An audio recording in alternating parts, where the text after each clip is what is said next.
Leo tumekuja hapa kufungua rasmi stima ama transmission line ambayo tumejenga ya bilioni 1.5. Sasa tumejenga transmission line kutoka kule Olesos, mahali inaunganika na ile ya Takwel na inaunganika na ile ya kutoka kule Olkaria na ile inaunganika na ile ya kutoka kule Nyanza. Sasa stima itapatikana kwa wingi hapa Baringo.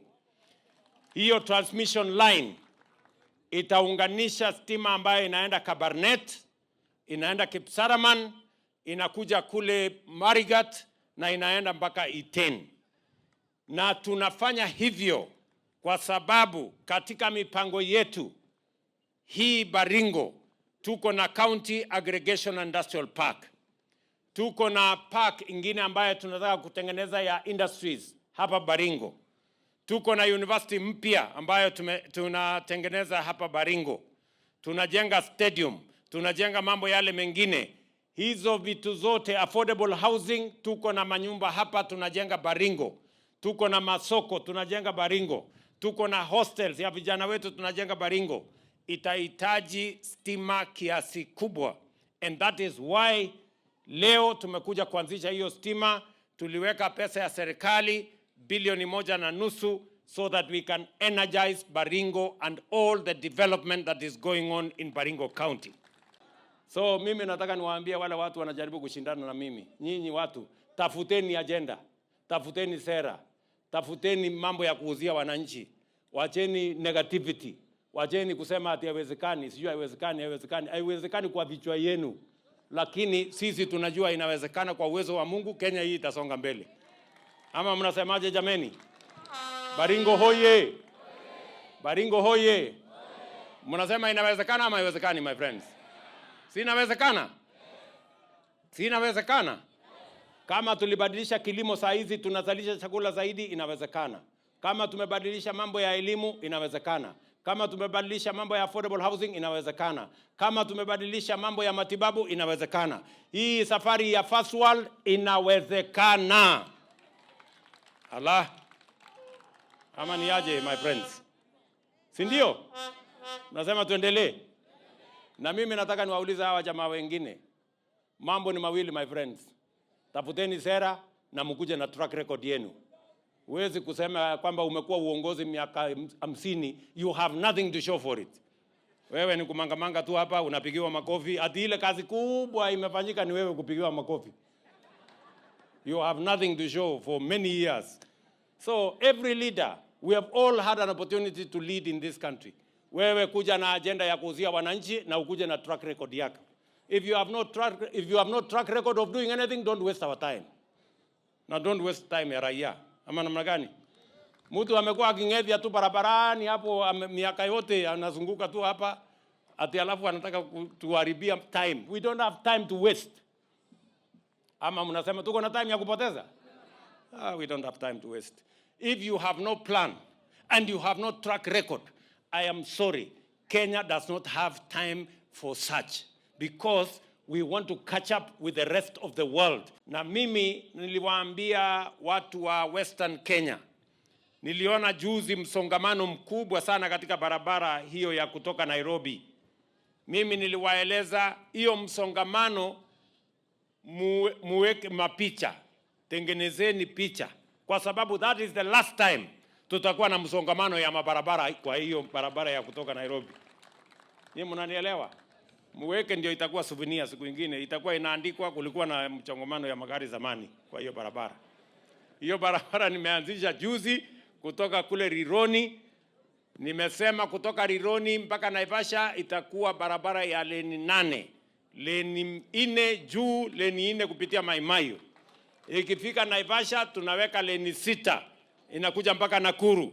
Alafu leni 4 inakuja mpaka hapa. Alafu mapema tena mwaka ujao tunaanza kupangia. Tayari tuko na pesa ya kufanya visibility study ya kusukuma hiyo barabara sasa kutoka hapa Mau Summit, leni moja iende Kericho, iende Kisumu, ingine ikuje Eldoret, iende Malaba, na tuunganishe hiyo Malaba na Kisumu. ili ile dunia yote ikae sawa sawa na iwe dual carriageway.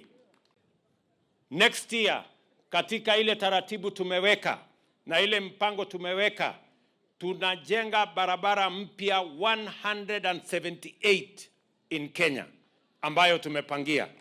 Kandarasi saa hizi inaendeleshwa, variation nyingine inaendelea, mambo mengine inaendelea, hata engineers tumeongeza, kwa sababu we want to transform this nation.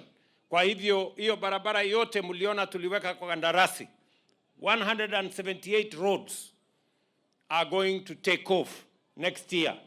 Katika ile mpango yetu ya kuhakikisha ya kwamba sehemu zote za Kenya zinafikiwa, tunarahisisha uchukuzi, ndio wananchi wafanye biashara, tuendeshe kilimo, turahisishe usafiri, ndio Kenya iweze kwenda mbele. That is our commitment. Watu wenye imani Kenya hii ni wachache. Watu wengi ni doubting Thomases. Wakisikia kitu hapo wanasema haiwezekani. Wanasikia ile wanasema haiwezekani. Wakati tuliwaambia tutakuwa na hazina ya affordable housing hapa Baringo, saa hizi budget yetu ya Baringo County kwa affordable housing ni 12 billion shillings in Baringo County alone. Kenya mzima ni budget ya bilioni 600. Pesa ambayo haijakuweko katika mipango ya serikali ya Kenya. For the first time, we are having a fund that is funding development to the tune of 600 billion in the last 3 years. It has never happened. And many people did not believe. Wengine walitukejeli, hata wengine wakatufanyia maandamano, lakini leo we are seeing affordable housing is changing the skyline of Kenya, is changing the country of Kenya. Ni kweli ama si kweli? Yes. Kwa sababu we have a plan and we know how to deliver on it. Niliwaambia ya kwamba tutakuwa na affordable housing, ndio hiyo inasonga mbele. Saa hizi tuko na vijana 480,000 wanafanya kazi katika program ya affordable housing. Tuliwaambia matibabu tutabadilisha, ili mwananchi asiuze mali yake ama shamba yake kulipa gharama ya hospitali. Nikiongea na nyinyi saa hizi, wananchi 308,000 wa Baringo County wamejisajili kwa SHA. Wananchi 28.2 million wa Kenya wamejisajili kwa SHA. Wananchi milioni 8 tayari wametibiwa kupitia mpango ya SHA. And we are making progress. Kwa sababu hiyo mpango yote ni vile tutabadilisha Kenya. Kwa hivyo sisi rais, tungependa tukuambie wewe focus katika kazi. Hii maneno ya siasa, kumbe ile watu ulikuwa ushindane nao ni watu hata mimi sijui naweza kuwaita nini, kwa sababu nimeshangaa sana. Nimeona vile umepiga start kwanza hii mwezi ya Disemba. Unaenda pale Nairobi, umepanga maneno ya affordable housing. Wananchi ambao walikuwa wanaishi katika sehemu duni, hata hawakuwa na choo, saa hii wanakula Christmas ndani ya nyumba ambaye wewe umejenga vizuri, ambaye watu wanaweza furahia. Maombi ya hao watu ndio itakurudisha kwa kiti, Mheshimiwa Rais. Kuna wananchi ambao walikuwa hawawezi kuenda katika hospitali kwa sababu hospitali ilikuwa bei kali kweli kweli, lakini kupitia mpango ule umeleta wa SHA, siku ya leo wananchi wa Baringo, na last year niliwaomba na this year ninazidi kuwaomba tena, tafadhalini usitoke katika goat auction hii kama hujajiandikisha kwa SHA, kwa sababu kuna Wakenya siku ya leo tunapozungumza, nimeangalia katika simu yangu, zaidi ya milioni 8 ambayo wameenda hospitali, bili yao imelipwa na wanarudi nyumbani baada ya kupata matibabu. Ningependa pia nyinyi mumue ndani ya hao wananchi. Hao wananchi ambao wanapata matibabu, rais, ndio watakukava kwa maombi wakati unazungumza. Na mipango mingine mingi ya barabara na mambo mengi ambayo umefanya, tunakuambia please keep the focus, do not be distracted, stay the course as you take this country to the first world. That is a dream that you had when you told us about bottom up. It was about lifting those that were at the bottom of the pyramid to live decent life like ordinary people. Mara nyingi, Your Excellency, tulikuwa tukikuja hapa Baringo, ilikuwa ni kilio kwa sababu ya janga lile la vita na uaji wa kiholela ambayo ilikuwa inapatikana sehemu hii. Lakini siku ya leo viongozi wenyewe na wananchi wanakariri kwamba kupitia uongozi wako na intervention ile ambayo serikali hii imefanya, Baringo leo tunakaa tukinunua mbuzi, tunajua tunaenda tukikula Christmas na amani. Kwa hiyo ninakushukuru na mshukuru Mwenyezi Mungu, na ninasema amani idumu milele hapa katika kaunti ya Baringo. Pengine tu Mheshimiwa Rais, ile ningependa kuomba, kwa sababu tuko bado hapa nyumbani na pia ni kote ni bonde la ufa, ningependa niombe, sababu nimesikia kuna special forces ambao wako na dawa ya majangili. Hao majangili ambao walikuwa hapa Baringo sasa wametorokea, wamekuja karibu kwetu kule nyumbani pale inaitwa Angata Baragoi. Tafadhali ututumie hao special forces wamalizane na hao wakora ambao wanasumbua wananchi kule na kupoteza maisha yao kwa njia ambayo haifai. Ya pili, Mheshimiwa Rais, nina furaha pia kuja hapa Baringo kushiriki katika auction hii ambaye kila mwaka sisi tunakuja hapa tukiwa tuna furaha. Unajua nyinyi wananchi wa Baringo mnakunywa chai yetu kila siku. Kwa hivyo mkituita tu siku moja peke yake tununue mbuzi yenu, hamjatuitisha mambo mingi zaidi. Kwa hivyo tumekuja na tunakuja kwa furaha sana, nikiwa nimekuja na marafiki wengi ambao wamenituma na wamesema ukifika kule Baringo nunua mbuzi kwa amani, ukijua hao ni ndugu zetu, tunafanya biashara nao vile inafaa na tunazidi kuwa support vile inaweza. Mimi naungana na viongozi wale wanakuambia tuko pamoja na wewe katika azma ambayo umetoa ya kusema Kenya lazima ibadilike kutoka nchi ya third world mpaka tufike first world. Hiyo safari Mheshimiwa Rais, tunaungana na wewe na tungependa kukupongeza. Tukuambie kwamba katika ndoto yako tafadhali funika masikio kutoka kwa wale kina Tobias na Sanbalat ambaye kazi yao ni kukejeli kazi nzuri ambaye wewe unafanya. Unajua hata katika Biblia wakati Nehemia alikuwa anatengeneza kuta za Yerusalemu, kulikuwa na watu kama hawa tunawasikia wa opposition hapa Kenya ambao walikuwa wanamkejeli, wanasema haiwezekani, lakini kupitia kwa usaidizi wa Mwenyezi Mungu alisimamisha ukuta.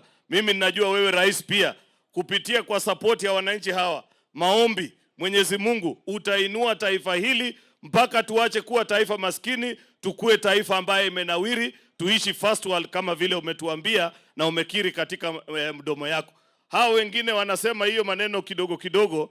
Mimi najua wewe ni mwanasiasa mzoefu, siwezi kukufundisha chochote.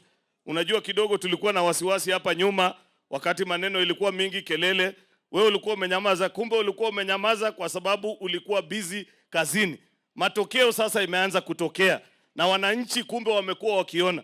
Juzi tumekuwa na mchaguzi kidogo tu ile ya kupima ya kufanya mic testing. Unajua kuna wakora walikuwa wamejikusanya pale Nairobi, wanasema sijui nini kila siku kuita press conference. Tumefanya uchaguzi mdogo tu juzi katika constituency 7 peke yake ikiwemo hii Baringo. Timu yako ile unaongoza ya broad-based ilichukua viti vyote 7. Ile timu nyingine inaongozwa na yule mtu roho chafu tulifukuza na wale wengine vinyangarika wenzake walipata 0. Sasa kama ile 7 peke yake imefanyika hujapata chochote, na wakati itakuwa Kenya mzima, hiyo wakora wataona kitu kweli? Kuna kitu watapata? Vile mnajua serikali iko na mpango mzuri ya mambo ya afya.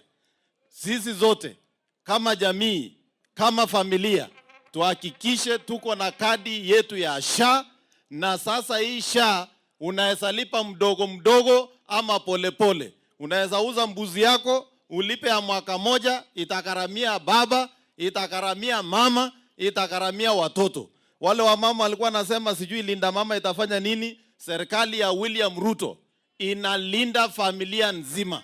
Inalinda baba, inalinda mama, inalinda watoto, inalinda babu, inalinda shosho. Kwa hivyo hii ni mpango kamili ya afya, tuweze kuiunga mkono, tuhakikishe kila mtu ako na kadi ya SHA. Tunakushukuru sana kwa sababu ya mambo ya amani hapa Baringo na mambo ya maendeleo ambayo umetuletea Mheshimiwa Rais. Ya pili, Your Excellency, kwa sababu hapa nyumbani tuko kwa hii soko ya Kimalel kwa sababu ya maneno ya mbuzi, Your Excellency. Mbuzi ya Baringo ndio mbuzi organic katika taifa hii ya Kenya, na Wakenya wengi wanapenda nyama ya hapa Baringo, Your Excellency. Ile tungeomba Your Excellency, kwa sababu ya kuboresha kilimo ya mbuzi, tungeomba hapa Baringo ipewe nafasi ya KALRO ili walete ile research institute ya mbuzi. Research institute ya mbuzi, Your Excellency, ni ile iko Marsabit na iko mbali kidogo na hao wakulima. Tungepata moja hapa Baringo, itasaidia watu ya West Pokot, itasaidia watu ya Turkana na hii Baringo. Sisi watu ya Uasin Gishu ndio tunakula hii nyama ya Baringo, ndio unaona tunatetea mambo ya research, ndio mambo ya mbuzi hii iweze kuongezeka na ikuwe biashara kubwa. Ya mwisho, Your Excellency, kwa mpango yako ya kupeleka Kenya mbele, ili Kenya ifikie kiwango ya taifa ambazo zimeendelea, sisi kama wabunge na Senate, we have only one responsibility, to make sure if there is any legislation or regulation that is required to facilitate that process, Your Excellency, sisi tuko tayari kupitisha bila kusita-sita, kwa sababu tumeona kabla sisi twende Sayuni kwa hii ulimwengu, tutaishi kwa first world, na kwa kupitia bidii yako sisi kama senators na bunge tutakusaidia kwa mambo ya legislation.